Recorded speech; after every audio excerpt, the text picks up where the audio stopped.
ಯಾರು ಅಂತಾನೆ ಗೊತ್ತಿಲ್ಲದೆ ಇರೋರ್ ಜೊತೆ ಹೆಂಗ್ ಬಾಳೋದು? ಈ ಕಾಲದಲ್ಲಿ ಅರೇಂಜ್ ಮ್ಯಾರೇಜ್ ನಾನ್ ಹೋಗಲ್ಲ. ನಾನ್ ಯಾವ್ದೇ ಕಾರಣಕ್ಕೂ ಮದ್ವೆ ಆಗಲ್ಲ. 1 year later. ಅಮ್ಮ ನಾನ್ ಬಂದ್ಬಿಟ್ಟೆ. ಏನಮ್ಮ ಇದು, ನನ್ ಗಂಡಂಗ್ ಸ್ಟೀಲ್ ಲೋಟದಲ್ಲಿ ನೀರ್ ಕೊಡ್ತಿದ್ಯಾ? ಅಳಿಯಂದ್ರು ಫಸ್ಟ್ ಟೈಮ್ ಮನೆಗ್ ಬಂದಿರೋದು, ಬೆಳ್ಳಿ ಲೋಟದಲ್ಲಿ ನೀರ್ ಕೊಡಕ್ಕಾಗಲ್ವಾ?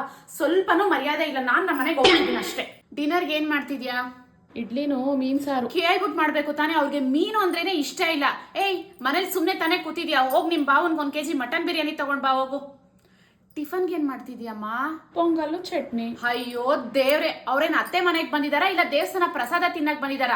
1 kg ಮಟನ್ ಬಿರಿಯಾನಿ ಜೊತೆಗೆ 1 kg ಕಾಜು ಹಲ್ವಾ, 1 kg ಜಿಲೇಬಿ ತಗೊಂಡು ಬಾ ಹೋಗು.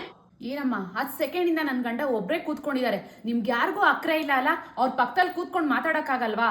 ಅಪ್ಪನೋ ಇಲ್ಲ ತಮ್ಮನೋ ಕೂತ್ಕೊಂಡು ಮಾತಾಡಕ್ಕಾಗಲ್ವಾ? ನಾನು ಹೋಗ್ತೀನಿ ನಮ್ಮ ಮನೆಗೆ. ಇನ್ಮೇಲೆ ನಾನು ಬರೋದೇ ಇಲ್ಲ. ನಂಗೊಂಚೂರು ಮರ್ಯಾದೆನೇ ಇಲ್ಲ ನನಗೂ ನನ್ನ ಗಂಡಂಗೂ. ಏನಪ್ಪ ಊಟ ಮಾಡಿದ್ರಾ? ಚೆನ್ನಾಗಿತ್ತಾ? ಏನಪ್ಪ ಈ ಮನೆಯಲ್ಲಿ ಯಾರೂ ಮರ್ಯಾದೆ ಕೊಟ್ಟು ಮಾತಾಡ್ತಾ ಇಲ್ಲ.